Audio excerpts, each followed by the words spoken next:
Seseorang akan sadar dalam dua hal, diubah oleh suatu nasihat atau diubah oleh suatu kejadian. Kembali lagi bersama saya Stephen. Seperti biasa jangan lupa siapkan apa? Ya tentunya Kopai dan Utbray untuk menemani kalian dalam menonton alur cerita film ini. Selamat menyaksikan dan celepot!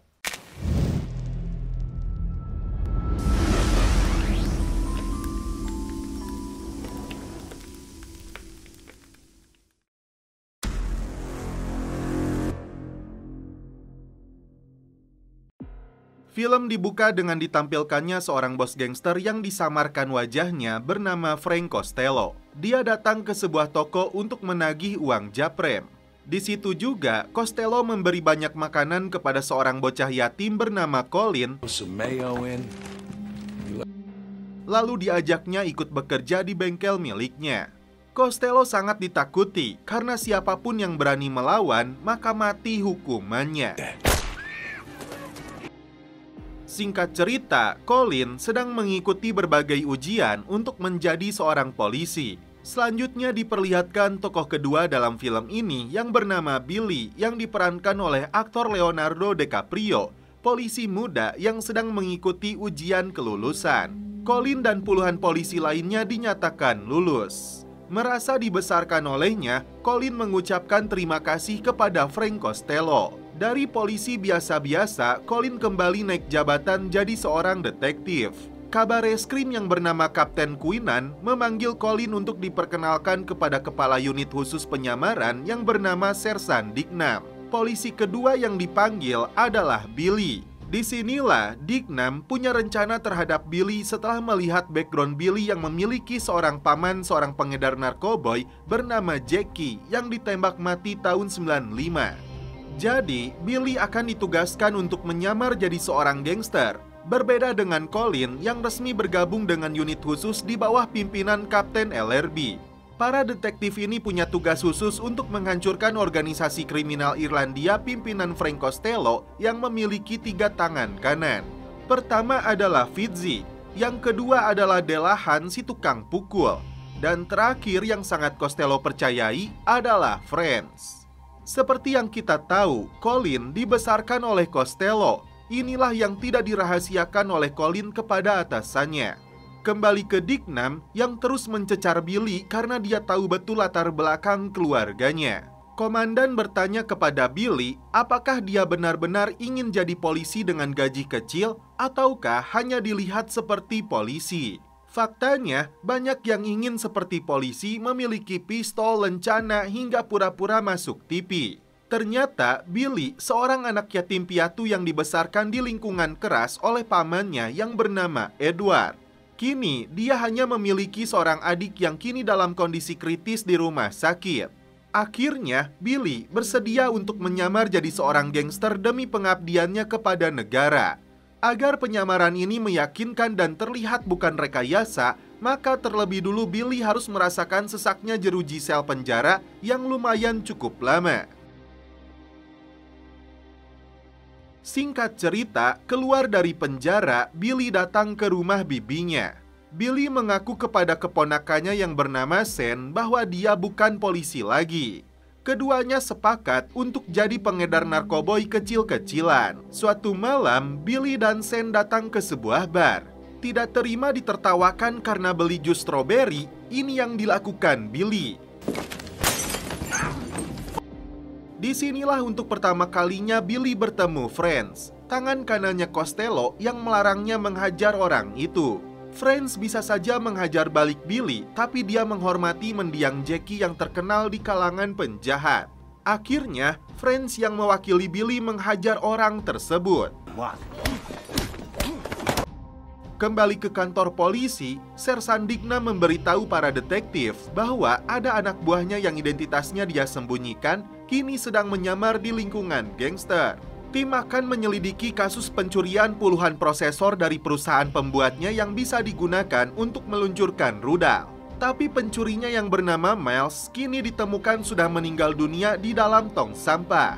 Informasinya, Costello yang diduga sebagai pelaku pembunuh orang tersebut.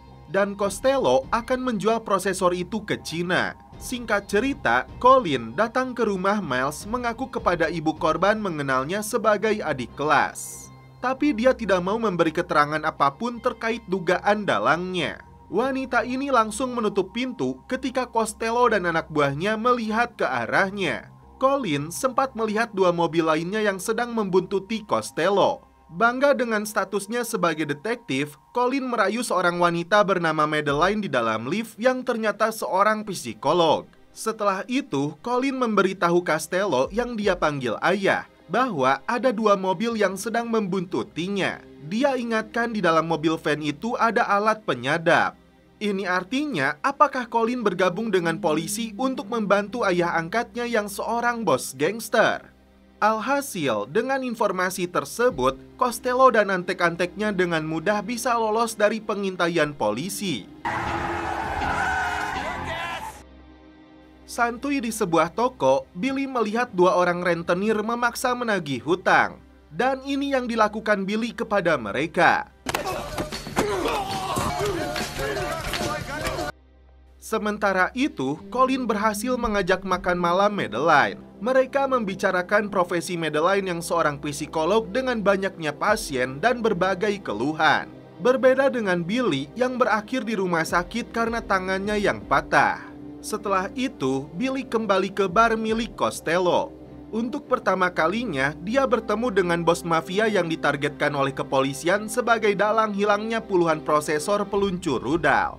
Billy pura-pura mengaku tidak mengenalnya. Billy lalu diajak ke dalam ruangan. Disinilah Costello menyebut orang yang dihajar Billy adalah pesuruh mereka di Providence. Jika Costello tidak mencegahnya, pria itu dan teman-temannya akan kembali datang untuk membunuh Billy. Sambil digeledah, Costello mengaku mengenal mendiang ayahnya Billy yang disebut pria bermasalah. Tak main-main, ini yang dilakukan Franz dan Costello untuk memastikan Billy tidak menyembunyikan alat penyadap. Sambil dibuat kesakitan karena tangannya yang cedera, Billy mengaku dirinya bukanlah polisi. Bahkan tidak tahu tentang Queenan yang selalu memata-matainya. Setelah dianggap pengakuannya Billy jujur, bos gangster ini memberinya sejumlah uang. Kemudian, Costello membahas masalah ini dengan Franz yang berpendapat Billy bisa dipercaya. Sementara itu, tim kepolisian menemukan dua jasad pria yang berasal dari Providence. Merekalah yang dihabisi Costello untuk menyelamatkan Billy. Diam-diam, Costello menyuruh Colin untuk menangkap Jimmy Pappas dengan barang bukti pistol di dalam mobilnya sebagai pelaku yang membunuh dua orang itu. Polisi langsung bergerak cepat untuk menangkapnya. Di pertemuan berikutnya, Costello menunjukkan potongan tangan seseorang sebagai bentuk peringatan kepada Billy jika dia berani berkhianat atau berbohong. Akhirnya, Billy memutuskan untuk membuang alat penyadap yang disembunyikan di balik bajunya. Queenan menyuruh Billy untuk mencari informasi tentang chip prosesor berteknologi militer yang akan dijual Costello ke pihak Cina. Colin melaporkan kepada Kapten Ellerby bahwa Jimmy Pappas mengalami serangan jantung di dalam penjara lalu ditikam di rumah sakit Boston City. Setelah resmi bergabung, Billy mulai bekerja menemani Franz yang sedang menagih hutang. Karena terlihat akan mengambil pistol, Billy langsung menghadiahinya dengan bogem mentah. Tapi ternyata pria yang bernama Jimmy Beggs itu hanya ingin mengambil Woodbury. Colin berpura-pura memberitahu rekannya bahwa di dalam kepolisian ini ada mata-matanya Costello. Tujuannya agar dirinya dianggap bersih, tapi dia sendiri tidak tahu identitas polisi yang sedang menyamar itu. Belum jelas apa tujuannya, namun Costello menyuruh Billy untuk kembali ke sekolah. Colin tiba-tiba mendengar dari rekannya bahwa salah satu anak buah Costello telah ditangkap. Tidak mau memberi keterangan, pelaku yang bernama Fitzy meminta ditemani pengacara. Pura-pura sedang menginterogasinya, Colin meminta kamera dimatikan. Ternyata dia memberikan ponselnya agar si Fitzy menghubungi ibunya untuk mengatakan tidak bisa pulang dan makan malam di rumah. Padahal yang dihubungi adalah Franz agar segera meninggalkan markas mereka sebelum polisi datang menyergap. Bye. Rumah dan mobil yang berisi barang bukti sengaja dibakar terlebih dulu sebelum kabur dari sana. Hari demi hari, Billy harus terbiasa menjalani profesi sebagai seorang gangster yang tidak segan-segan menyakiti hingga membunuh orang. Inilah yang mempengaruhi psikologisnya sebagai seorang polisi. Karena itu, Billy berkonsultasi kepada Madeline. Mengaku sebagai mantan polisi yang terlibat banyak kejahatan dan lama di penjara, Billy meminta diberikan obat penenang kepada Madeline. Suatu hari, Billy kembali bertemu dengan dua komandannya. Disinilah mereka memberitahu bahwa Jimmy Beggs yang Billy hajar adalah polisi Boston yang sedang menyamar. Ternyata sudah 1 tahun lamanya Billy menyamar jadi gangster, dan karena itulah dia merasa sudah gila dan ingin segera mengakhiri misinya. Terjadi perkelahian karena Sersan Dignam tidak setuju dengan permintaannya. Billy terkejut setelah diberitahu bahwa Costello memiliki mata-mata di dalam unit Satgas khusus kepolisian. Karena itu, Quinnan meminta Billy bertahan sampai ini selesai. Saking frustasinya, Billy meminta Madeline memberinya obat penenang. Karena hanya dikasih 2 pil saja, Billy langsung marah. Dan akhirnya, Billy mendapat kartu nama dan resep dari psikolog ini, lalu mengajaknya minum kopai. Kembali ke markas polisi, Kapten Ellerby mengingatkan seluruh anak buahnya bahwa target mereka adalah mikroprosesor di dalam gedung yang sedang mereka intai. Colin yang baru tiba cukup terkejut karena dia baru tahu tentang rencana penyergapan ini. Mereka tidak boleh bergerak sebelum mata-matanya Quinnan memastikan terlebih dulu transaksinya. Saat itu juga, Colin menghubungi Costello menggunakan bahasa kode tentang informasi tersebut. Alright, thanks, Pa. Bye. All cell phone signals are under surveillance. Patriot Act. I love it.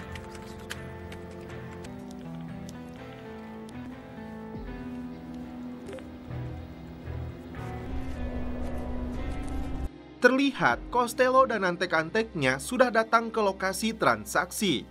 Di sini juga Colin menyebut orang barunya bos gangster itu yang bernama Billy. Masalah muncul karena di dalam gudang tersebut ada satu titik yang tidak terjangkau dengan kamera pengintai yang tim pasang. Costello bertemu dengan utusan Cina yang membawa persenjataan lengkap karena ketakutan. Sementara itu, Billy diam-diam memberikan informasi kepada komandannya. Polisi mendeteksi hanya satu ponsel yang aktif di lokasi tersebut. Billy mengirimkan pesan kepada Quinnan dengan simbol dolar, yang artinya ada pembeli di sana. Pandangan Colin tertuju kepadanya karena ingin tahu siapakah mata-matanya. Costello meminta Cina menunjukkan dulu uang 1 juta dolarnya sebelum dia menyerahkan barangnya. Akhirnya, kedua pihak menyelesaikan transaksi. Dan polisi tidak bisa berbuat banyak karena pihak Cina kabur menggunakan kapal. Kapten Ellerby melampiaskan kemarahannya kepada tim teknis yang tidak becus memasang kamera, sehingga mereka kehilangan pandangan. Singkat cerita, Billy menghubungi Sersan Dignam. Makin frustasi ingin segera keluar dari misi ini karena dia yakin betul Costello memiliki orang dalam di kepolisian. Sulit sekali untuk menciduknya. Sambil minum kopai, giliran Madeline yang menceritakan kepada Billy bahwa dia sedang membina hubungan serius dengan pacarnya selama 4 bulan. Tapi ada keraguan dalam hubungan mereka. Madeline sepertinya mulai tertarik kepada Billy, tapi kini Madeline mulai tinggal di rumah barunya Colin. Tiba-tiba Costello menelepon yang diangkat oleh Madeline. Costello menugaskan Colin untuk mencari polisi yang menyamar jadi anak buahnya. Karena dia yakin ada mata-mata di sekitarnya. Inilah yang sulit dilakukan Colin karena Quinnan merahasiakan identitasnya. Tiba-tiba Costello dihampiri oleh Quinnan dan Dignam. Keduanya ingin tahu kemana chip prosesor yang aslinya. Karena ternyata polisi hanya menemukan soket lampu saat menggerebek agen Cina. Kembali ke si Billy yang menciduk pria yang menjadi dalang rencana penyerangan terhadap dirinya oleh orang-orang Providence. Setelah lututnya ditembak, Billy mendapatkan informasi penting. Costello tidak pernah ditangkap karena dia adalah mata-matanya FBI. Di malam harinya, Billy langsung datang ke rumah Quinnan untuk memberikan informasi tersebut. Inilah alasan kuat kenapa Costello begitu licin seperti belut karena dilindungi oleh FBI. Kembali ke markas, Billy disuruh menulis nama asli dan nomor jaminan sosialnya dalam rangka menyelidiki seluk-beluk seluruh anak buahnya. Meski mengaku tidak punya nomor rekening, tidak mau tahu, Franz memaksa Billy menulis semuanya. Entah Billy akan menulis yang sebenarnya atau tidak, tapi dia langsung pergi dari sana setelah menyerahkan tulisannya. Apakah identitas asli Billy akan terbongkar? Malam itu juga, Billy datang ke rumah pribadinya Madeline. Dan setelah itu mereka pun celepot. Di pagi harinya, Kapten Ellerby menugaskan Colin untuk menyelidiki satu persatu anak buah mereka yang menjadi mata-matanya Costello. Terlihat Billy membuntuti Costello yang membawa amplop tersebut. Di dalam bioskop yang gelap gulita ini, Costello bertemu dengan Colin. Billy tampak mengintainya, tapi dia belum melihat wajah si Colin. Amplop tersebut diberikan Costello kepada Colin. Billy segera membuntuti Colin, tapi dia gagal melihat wajahnya. Karena telepon Billy berdering, Colin langsung bersembunyi. Namun tiba-tiba, ternyata si Colin salah menusuk orang. Melihat ada kamera di lokasi tersebut, Colin langsung ke markas untuk menyelidikinya. Tapi dia gagal melihat wajahnya si Billy. Kembali ke markas, Billy makin takut setelah Costello menyebut ada mata-mata polisi dalam organisasinya. Tidak terima dituduh untuk kedua kalinya, Billy menegaskan kembali dirinya bukan mata-mata. Bahkan, Billy mengancam akan membunuhnya jika Costello terus menuduhnya. Menurutnya, mata-mata itu orang yang ingin mengambil kekuasaannya sebagai bos narkoboy. Costello kembali memberikan informasi bahwa ada kapal dari Gloucester yang akan dijelaskan oleh Franz detailnya. Colin kembali tenang setelah Queenan memberitahu mata-matanya gagal melihat informannya Costello. Setelah itu, Colin mulai menyelidiki satu persatu anak buahnya Costello dari amplop yang dia berikan berdasarkan nomor jaminan sosial mereka. Billy disuruh pulang oleh Costello yang memutuskan untuk menggunakan anak buah barunya. Sementara itu, Colin gagal mencari tahu mata-matanya. Dia menugaskan anak buahnya untuk mengintai pergerakan Queenan. Karena menuduh dia yang menjadi mata-matanya Costello, agennya membuntuti Queenan yang masuk ke dalam kereta. Ternyata Billy sudah berada di sana. Queenan memastikan dirinya tidak dibuntuti. Tak mau kecolongan, Billy menyuruh komandannya ini menunggu di stasiun selama 10 menit. Anak buah Colin membuntutinya hingga naik ke lantai atas gedung kosong. Billy menyebut Costello makin gila setelah melihat tangan bos gangster itu bersimbah darah. Colin langsung menghubungi Costello bahwa polisi yang jadi mata-mata sedang menemui Queenan. Anak buah Costello pun langsung bergerak ke lokasi. Untung saja Billy diberitahu anak buah Costello bahwa mereka sedang memburu mata-matanya. Queenan terpaksa menyuruh Billy untuk berpisah agar identitasnya tidak terbongkar. Di luar dugaan, ini yang terjadi. One of you mugs got a light? Sontak, Billy sangat terkejut karena Queenan tewas tepat di depan matanya. Anak buah Colin hanya melihat seseorang terjatuh, tapi tidak melihat wajah Billy. Dan mereka dilarang bergerak oleh oknum polisi ini. Tak bisa tinggal diam, baku tembak pun terjadi. You want us to pursue?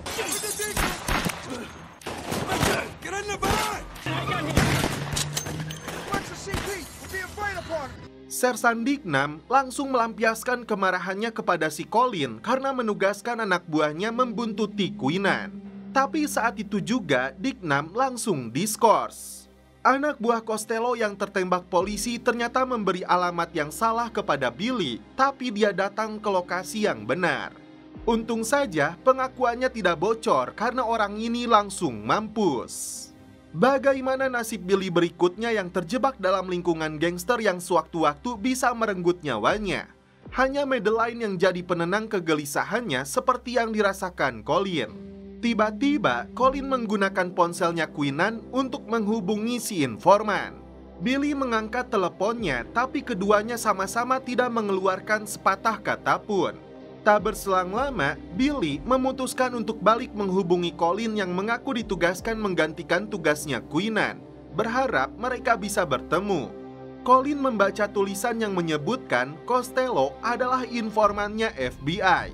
Diberitakan anak buah Costello yang tertembak itu dinyatakan sebagai polisi yang menyamar. Jasadnya telah ditemukan polisi. Lantas, apakah Costello percaya mata-matanya itu ternyata sudah tewas? Costello pun marah setelah diberitahu Colin ada 2 mobil polisi yang sedang membuntutinya. Colin meminta kapten menarik mundur anak buahnya karena informannya Queenan sudah menghubunginya. Malam ini juga dia janjikan akan menangkap Costello. Ternyata Costello dan anak buahnya sedang mengecek puluhan kilo narkoba yang baru saja datang. Tiba-tiba tim kepolisian datang menyergap. Tapi Billy lebih dulu kabur dari lokasi. Alright, you go ahead. Dan ini yang terjadi.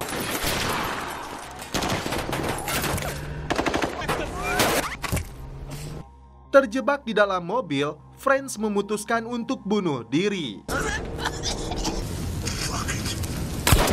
Costello yang terluka parah bertemu dengan Colin yang justru khawatir FBI mengetahui tentang dirinya. Dan akhirnya, bos gangster ini tewas di tangan anak angkatnya sendiri.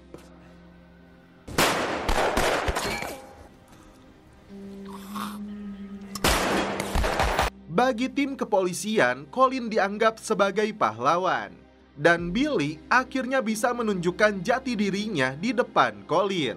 Disinilah Colin baru menyadari informannya itu adalah Billy yang sudah lama sekali menyamar jadi anggota gangster. Billy lantas menyebut nama aslinya sebagai William yang dijadikan password untuk akses filenya. Di saat Colin sedang mengecek database-nya, diam-diam Billy menemukan amplop itu yang dia berikan kepada Costello. Disinilah Billy baru menyadari mata-mata Costello adalah si Colin. Billy segera kabur dari markas polisi. Sedangkan Colin yang menyadari amplopnya sudah dilihat, langsung menghapus database-nya Billy. Setelah itu, Billy memberikan sebuah amplop kepada Madeline karena hanya dia yang bisa dia percaya. Di sisi lain, Madeline mengaku sedang hamil anaknya Colin. Ternyata, Madeline memutar rekaman dari paket yang dikirimkan Billy kepada Colin sebagai bukti bahwa Colin adalah mata-matanya Costello. Ternyata, rekaman itu diamankan pengacaranya Queenan sebagai jaminan, dan pengacara itu menghubungi Billy. Kini dengan bukti tersebut, Billy bisa menjatuhkan Colin. Billy hanya meminta identitasnya sebagai polisi dipulihkan kembali. Mereka janjian di lokasi Queenan terbunuh. Setelah Colin datang, Billy langsung menangkapnya. Tiba-tiba anak buah Colin datang. Tapi Billy terus menyeretnya ke dalam lift. Di luar dugaan, ini yang terjadi. Just fucking kill me. Polisi ini saling menembak satu sama lain. Tersisa si Colin. Costello was gonna sell us to the FBI.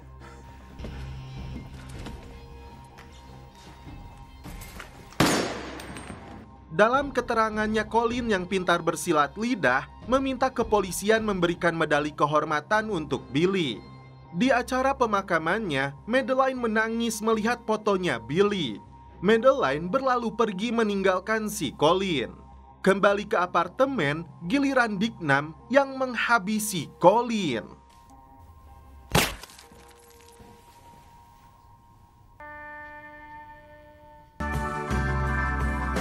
Dan setelah itu, film pun berakhir.